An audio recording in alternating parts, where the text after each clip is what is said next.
ಒಂದಿನ ನೋಡೋದು, ಎರಡನೇ ದಿನ ಪರಿಚಯ ಆಗೋದು, ಮೂರನೇ ದಿನ ಓಡೋಗಿ ಮದುವೆ ಆಗೋದು.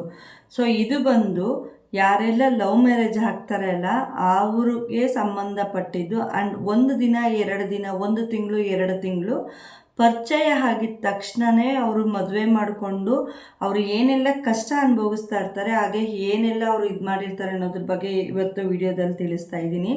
ಯಾರೆಲ್ಲ ನನ್ನ ಚಾನಲ್ನ ಫಸ್ಟ್ ಟೈಮ್ ನೋಡ್ತಿದ್ದೀರಾ ಪ್ಲೀಸ್ ಸಬ್ಸ್ಕ್ರೈಬ್ ಮಾಡ್ಕೊಳ್ಳಿ, ಹಾಗೆ ಪಕ್ಕದಲ್ಲಿರೋ ಬೆಲ್ ಬಟನ್ನ ಕ್ಲಿಕ್ ಮಾಡಿ ನಾನು ಹಾಕೋವಂಥ ವೀಡಿಯೋಸ್ ನಿಮಗೆ ಬರುತ್ತೆ. ಹಾಗೆ ಲೈಕ್ ಮಾಡೋದನ್ನ ಮರಿಬೇಡಿ, ನೀವು ಮಾಡೋ ಲೈಕ್ ನಂಗೆ ಹೊಸ ಹೊಸ ವೀಡಿಯೋಸ್ ಮಾಡ್ಲಿಕ್ಕೆ ಮೋಟಿವೇಶನ್ ಸಿಗ್ದಂಗೆ ಆಗುತ್ತೆ. ಸೊ ಈ ವಿಡಿಯೋ ಬಗ್ಗೆ ಏನಾದರೂ ಅನಿಸಿಕೆ ಇದ್ದರೆ ನನಗೆ ಕಮೆಂಟ್ ಮುಖಾಂತರ ನೀವು ತಿಳಿಸ್ಬೋದು. ಹಾಗೆ ಹೊಸ ವಿಡಿಯೋಸ್ ಏನಾದರೂ ನಿಮಗೆ ಬೇಕು ಅಂದರೆ ನನಗೆ ಅದು ಕೂಡ ಕಮೆಂಟ್ ಮುಖಾಂತರ ತಿಳಿಸಿದ್ರೆ ನಾನು ಖಂಡಿತವಾಗ್ಲೂ ವಿಡಿಯೋ ಮಾಡೋದಕ್ಕೆ ವಿಡಿಯೋ ಮಾಡಿ ಹಾಕ್ತೀನಿ. ಇವತ್ತು ನಾನು ಕಾಲೇಜ್ಗೆ ಹೋಗಿರ್ತೀನಿ, ಇಲ್ಲ ನಾನು ಎಲ್ಲೋ ಸ್ಕೂಲ್ ಹತ್ರ ಹೋಗಿರ್ತೀನಿ, ಇನ್ನೇನೋ ಆಗಿರುತ್ತೆ, ಇಲ್ಲ ಕೆಲಸದ ಹತ್ರ ಹೋಗಿರ್ತೀನಿ. ಫಸ್ಟ್ ಅವ್ರು ಮುಖ ನೋಡ್ಕೋತಾರೆ. ಸೊ ಒಬ್ರಿಗೊಬ್ರು ಅಟ್ರಾಕ್ಷನ್ಸ್ ಚೆನ್ನಾಗಾಗುತ್ತೆ. ಅಲ್ಲಿಂದ ಏನು ಮಾಡ್ತಾರೆ, ಎರಡನೇ ದಿನ ಒಬ್ರಿಗೊಬ್ರು ಪರಿಚಯ ಮಾಡ್ಕೋತಾರೆ. ಮೂರನೇ ದಿನ ನಾವಿಬ್ಬರು ಮದುವೆ ಮಾಡ್ಕೊಳ್ಳೋಣ, ಲೈಫ್ ಲಾಂಗ್ ನಾವು ಚೆನ್ನಾಗಿರ್ತೀವಿ ಅಂತ ಹೇಳಿ ಡಿಸಿಷನ್ ತೊಗೊಂಡು ಮದುವೆ ಆಗ್ತಾರೆ. ಸೊ ಇಬ್ಬರು ವೆಲ್ ಸೆಟಲ್ಡಾ, ಅವ್ರ ಹತ್ರ ಏನಾದರೂ ಇದೆಯಾ, ಏನು ಯೋಚನೆ ಮಾಡೋದಿಲ್ಲ. ಹೋಗ್ತಾರೆ ಅವ್ರ ಪಾಡ್ಗೆ ಅವ್ರು ರಿಜಿಸ್ಟ್ರೋ ಇಲ್ಲ ದೇವಸ್ಥಾನದಲ್ಲಿ ತಾಳಿ ಕಟ್ಕೊಳ್ಳೋದು, ಇಲ್ಲ ಮನೆಯವ್ರನ್ನ ವ್ಯತಿರೇಕವಾಗಿ ಮದುವೆ ಆಗೋದು ಮಾಡಿಬಿಡ್ತಾರೆ. ಮುಂದಿನ ಜೀವನ ಏನು? ಈ ಹುಡುಗಿ ಕಡೆಯಿಂದ ಒಡವೆ ಏನಾದರೂ ತೊಗೊಂಡೋಗಿರ್ತಾಳ, ದುಡ್ಡೇನಾದರೂ ತೊಗೊಂಡೋಗಿರ್ತಾಳ ಮನೆಯಲ್ಲಿ, ಆ ಸ್ವಲ್ಪ ದಿನಕ್ಕೆ ಮಾತ್ರ ಅವ್ರ ಲೈಫ್ ತುಂಬಾ ಚೆನ್ನಾಗಿರುತ್ತೆ. ಯಾಕಂದರೆ ಕೈಯಲ್ಲಿ ದುಡ್ಡಿರುತ್ತೆ, ಯಾವುದೇ ರೀತಿ ಯೋಚನೆ ಇರಲ್ಲ, ಎಲ್ಲೋ ಒಂದು ಕಡೆ ಆರಾಮಾಗಿ ಅವ್ರ ಜೀವನ ಅವ್ರು ನಡೆಸ್ತಾ ಇರ್ತಾರೆ. ಒಂದು ತಿಂಗಳಾಯಿತು, ದುಡ್ಡು ಖಾಲಿ ಆಯಿತು, ಒಡವೆ ಇದ್ದಿದ್ದೆಲ್ಲ ನಾವು ಅಂದರೆ ಮಾರಾಟ ಮಾಡಿದ್ವೋ ಇಲ್ಲ ಹಡನೇ ಇಟ್ಟುಬಿಟ್ಟು ನಾವು ದುಡ್ಡು ತೊಗೊಂಬಂದು ಮಜಾ ಮಾಡಿದ್ವಿ. ಸೊ ನೆಕ್ಸ್ಟ್ ಜೀವನ ನಡಿಬೇಕಲ್ವ, ಅಲ್ಲಿಗೆ ಸ್ಟಾರ್ಟ್ ಆಗುತ್ತೆ ನೋಡಿ ಒಬ್ಬೊಬ್ರದ್ದು ಲವ್ ಮ್ಯಾರೇಜ್. ಕೆಲವೊಬ್ರು ತುಂಬ ಚೆನ್ನಾಗಿರ್ತಾರೆ, ನಾನು ಇಲ್ಲ ಅಂತ ಹೇಳಲ್ಲ. ಇನ್ನು ಸ್ಟಾರ್ಟ್ ಆಗುತ್ತೆ ಅಲ್ಲಿಗೆ ಹಾಗೆ ಹೀಗೆ ಅಂತ ಅಲ್ಲಿ ಕಿತ್ತಾಡ್ಕೊಂಡು ಓಡ್ದಾಡ್ಕೊಂಡು ನಿನ್ನ ಜೀವನ ನಿಂದು, ನನ್ನ ಜೀವನ ನಂದು ಅಂತ ಒಬ್ರಿಗೊಬ್ರು ಬಿಟ್ಟೇ ಹೋಗ್ಬಿಡ್ತಾರೆ. ಅಂತ ಇದಕ್ಕೆ ಮದುವೆ ಯಾಕೆ ಆಗಬೇಕು? ಈ ಕಡೆ ಅಪ್ಪ ಅಮ್ಮನ ಮರ್ಯಾದೆನೂ ಹೋಯಿತು, ಆ ಕಡೆ ತಂದೆ ಅಕ್ಕ ಇದ್ಲೋ ಅಣ್ಣ ಇದ್ನೋ ಇಲ್ಲ ತಂಗಿರಿದ್ರು ಅವ್ರ ಮರ್ಯಾದೆನೂ ಹೋಯಿತು. ನೆಟ್ಟಿಗೆ ನೀವು ಬದುಕ್ತಾ ಇದ್ದೀರಾ, ಅದೂ ಇಲ್ಲ. ನಾಳೆ ದಿನ ಅವ್ರೇನಾದರೂ ಹೇಳ್ಕೋಬೇಕು ಅಂದರೆ ಇಲ್ಲ ನಮ್ಮನ್ನು ವ್ಯತಿರೇಕವಾಗಿ ನಮ್ಮನ್ನು ಒದ್ದುಕೊಂಡು ಹೋಗಿದ್ದಕ್ಕೂ ನನ್ನ ಮಗಳು ಸುಖವಾಗಿ ಬದುಕ್ತಾ ಇದ್ದಾಳೆ, ಅಳಿಯ ಅದನ್ನು ಚೆನ್ನಾಗಿ ನೋಡ್ಕೋತಿದ್ದಾನೆ ಬಿಡು ಅಂತ ಹೇಳೋಕ್ಕೂ ಅವ್ರಿಗೆ ಧೈರ್ಯ ಇರೋದಿಲ್ಲ.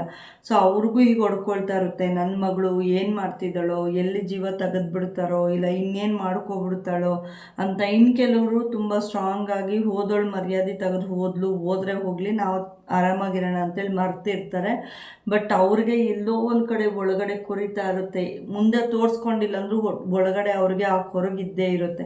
ಅಕಸ್ಮಾತಾಗಿ ಇವ್ರು ಏನಾದರೂ ಹೆಚ್ಚು ಕಡಿಮೆ ಮಾಡಿಕೊಂಡ್ರು ಅಂದ್ಕೊಳ್ರಿ, ಅವರು ಸಾಯೋವರೆಗೂ ನೆನಪಿರುತ್ತೆ, ಅವ್ರು ಸಾಯೋವರೆಗೂ ಕೊರಗ್ತಾರೆ. ಸೊ ಇನ್ನೊಂದೇನಪ್ಪ ಅಂದರೆ ಕಾಲೇಜ್ಗೆ ಹೋದಾಗ ಲವ್ ಆಗೋ ಅಟ್ರಾಕ್ಷನ್ಸ್, ಜಸ್ಟ್ ಅದು ಅಟ್ರಾಕ್ಷನ್ಸ್, ಅದನ್ನು ಲವ್ ಅಂತಲೂ ಹೇಳೋದಿಲ್ಲ.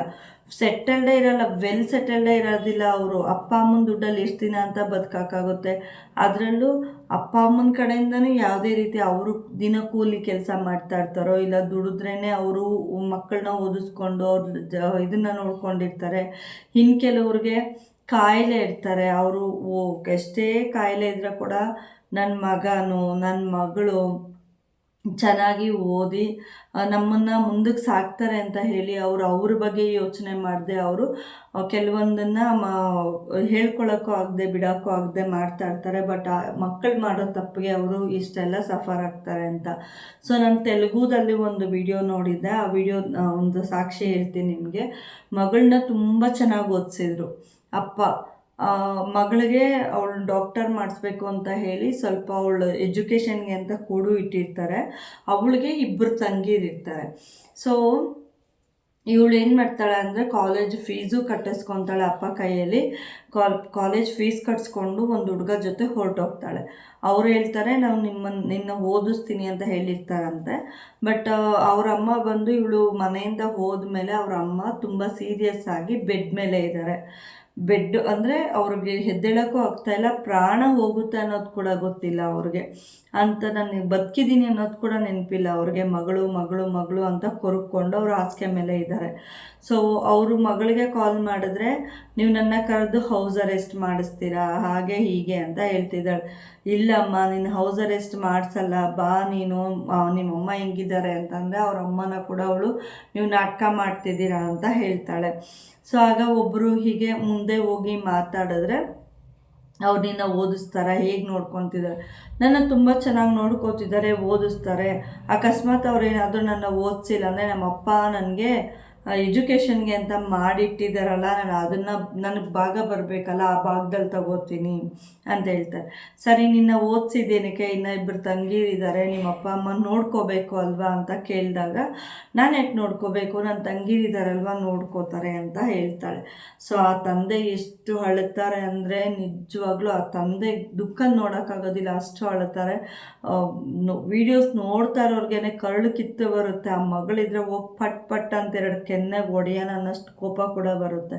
ಸೊ ಹಾಗೇನಾಗುತ್ತೆ ಅಂದರೆ ಮಕ್ಕಳನ್ನ ಸ್ಕೂಲ್ಗೂ ಕಾಲೇಜ್ಗೂ ಕಳಿಸೋದಕ್ಕೂ ಭಯ ಪಡ್ತಾರೆ ಈ ಇದರಲ್ಲಿ. ಯಾಕಂದರೆ ಯಾವಾಗ ಯಾರು ಅಟ್ರಾಕ್ಷನ್ಸ್ಗೆ ಆಗ್ತಾರೋ, ಎಲ್ಲಿ ತಪ್ಪು ದಾರಿ ಹಿಡಿದು ಬಿಡ್ತಾರೋ, ಎಲ್ಲಿ ನಮ್ಮನ್ನು ವ್ಯತಿರೇಕವಾಗಿ ಹೋಗ್ತಾರೋ ಅಂತೇಳಿ ತಂದೆ ತಾಯಿ ಭಯ ಪಡೋದಿದ್ದೇ ಇರುತ್ತೆ.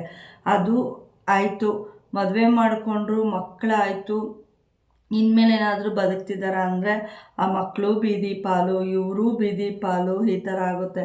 ಸೊ ನನ್ನ ಫ್ರೆಂಡ್ ಒಬ್ಬರು ಹೀಗೇ SLCಯಲ್ಲಿ 10th ಸ್ಟ್ಯಾಂಡರ್ಡ್ ಹೋಗಿದ್ದು, 10th ಸ್ಟ್ಯಾಂಡರ್ಡ್ಗೆ ಹೋಗಿ ಒಂದು 2 ತಿಂಗಳಿಗೇ ಹೊರಟೋಗ್ತಾಳೆ ಅವಳು. ಮದುವೆ ಮಾಡ್ಕೊಂಡು ಒಂದು ಹುಡುಗನ ಜೊತೆ ಹೊರಟೋಗ್ತಾಳೆ. ಅವನ ಜೊತೆ ಹೋದ್ಮೇಲೆ 2 ಮಕ್ಕಳಾಗುತ್ತೆ ಅವಳಿಗೆ, 2 ಹೆಣ್ಣು ಮಕ್ಕಳಾಗುತ್ತೆ.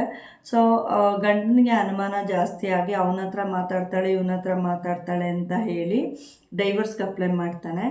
ಈಗ ಅವಳು ತವ್ರ ಮನೆಯಲ್ಲಿದ್ದಾಳೆ, ತಮ್ಮ ಕೂಡ ತೀರ್ಕೊಂಡ, ತವ್ರ ಮನೆಯಲ್ಲಿದ್ದಾಳೆ. ಮಕ್ಕಳನ್ನ ಅವರಪ್ಪ ನೋಡ್ಕೋತಾ ಇದ್ದಾರೆ, ಅವರಪ್ಪ ಹೆಂಡತಿ ಹತ್ರ ಕಳಿಸಿಲ್ಲ. ಯಾವಾಗಲಾದರೂ ಮಕ್ಕಳನ್ನ ನೋಡಬೇಕಂದ್ರೆ ಸ್ಕೂಲ್ ಹತ್ರ ಹೋಗಿ ನೋಡ್ಕೊಬರ್ತಾಳೆ, ಇಲ್ಲ ಕೋರ್ಟ್ ಪರ್ಮಿಷನ್ ಕೊಡುತ್ತೆ ಅಲ್ವಾ, ತಾಯಿ ಹತ್ರ ಇರಬೇಕು ಅಂತ, ಸ್ವಲ್ಪ ದಿನ ಕರ್ಕೊಂಬಂದು ಮನೇಲಿ ಇಟ್ಕೊಂಡು ನೋಡ್ಕೋತಾಳೆ.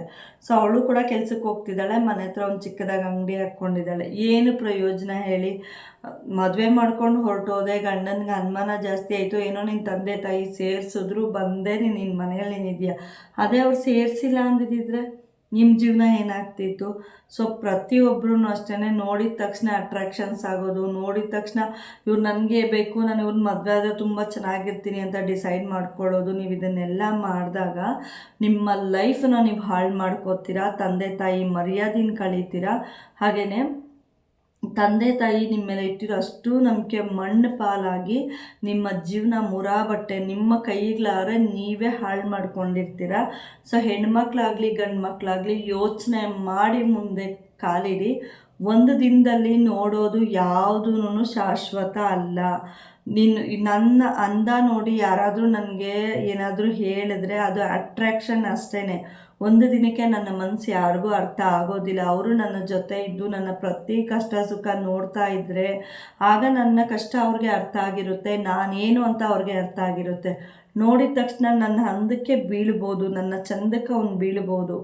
ಬಟ್ ಅದಾದ ಮೇಲೆ ನನ್ನ ಅಷ್ಟೇ ಅಂದ ಚಂದ ಇರೋವರೆಗೂ ಅಷ್ಟೇ.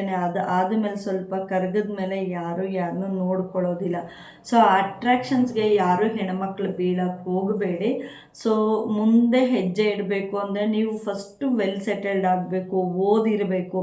ನಾಳೆ ದಿನ ನೀವು ಆಚೆ ಹೋದರೆ ಕೂಡ ನಿನ್ನ ಕಾಲ ಮೇಲೆ ನಿನಗೆ ನಿಂತ್ಕೊಳ್ಳೋ ಶಕ್ತಿ ಇದ್ದರೆ ಮಾತ್ರ ಹೋಗಬೇಕು. SLC, first PUC, second PUC, ಇಲ್ಲ ಅರ್ಧದಲ್ಲೇ ಇದು ಮಾಡ್ಕೊಂಡ್ಬಿಟ್ಟು ಹೊರಟೋಗೋದು, ಈ ಥರ ಎಲ್ಲ ಮಾಡಿದ್ರೆ ನಿಮ್ಮ ಲೈಫ್ಗಳನ್ನ ನೀವು ಹಾಳು ಮಾಡಿಕೊಂಡು ಎಷ್ಟೋ ಜನ ನಾವು ಇವತ್ತು ಆಚೆ ನೋಡ್ತಿದ್ರೆ ಕರಳು ಕಿತ್ತು ಬರುತ್ತೆ. ಒಂದೊಂದು ಸಿಚುವೇಶನ್ಗಳು ನೋಡೋಕ್ಕಾಗ್ತಾ ಇರಲ್ಲ, ಒಬ್ಬೊಬ್ಬರನ್ನ ನೋಡೋಕ್ಕಾಗ್ತಾ ಇರೋದಿಲ್ಲ. ಹೊರಟೋಗಿರ್ತಾರೆ, ಅವ್ರಿಗೆ ಅರ್ಧದಲ್ಲೇ ಕೈ ಕೊಟ್ಟಿರ್ತಾರೆ, ಇನ್ನೇನೋ ಆಗಿರುತ್ತೆ, ಕೈಯಲ್ಲೊಂದು ಕಂಕ್ಳಲ್ಲೊಂದು ಮಗು ಇಟ್ಕೊಂಡಿರ್ತಾರೆ. ಇನ್ನೂ ಕೆಲವರು ಇನ್ನೂ ದಾರುಣವಾಗಿರುತ್ತೆ, ಹೊಟ್ಟೆಲಿ ಮಕ್ಕಳನ್ನ ಇಟ್ಕೊಂಬಂದಿರ್ತಾರೆ. ಗಂಡ ಬಿಟ್ಬಿಟ್ಟು ಹೋಗ್ಬಿಟ್ಟ, ಇಲ್ಲ ನನಗೆ ಈ ಕಷ್ಟ ಇದೆ, ನನ್ನ ಮನೆ ಕೆಲಸ ಮಾಡಬೇಕು ಅಂತ ನೋಡೋಕ್ಕಾಗೋದಿಲ್ಲ ಅವ್ರ ಕಷ್ಟಗಳನ್ನ.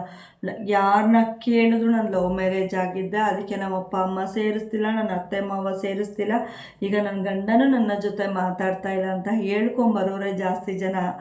ಅದು ನೋಡಿದಾಗ ಅವ್ರನ್ನೇ ಬೈದು ಕೂಡ ಕಳಿಸಿದ್ದು ಕೂಡ ಉಂಟು.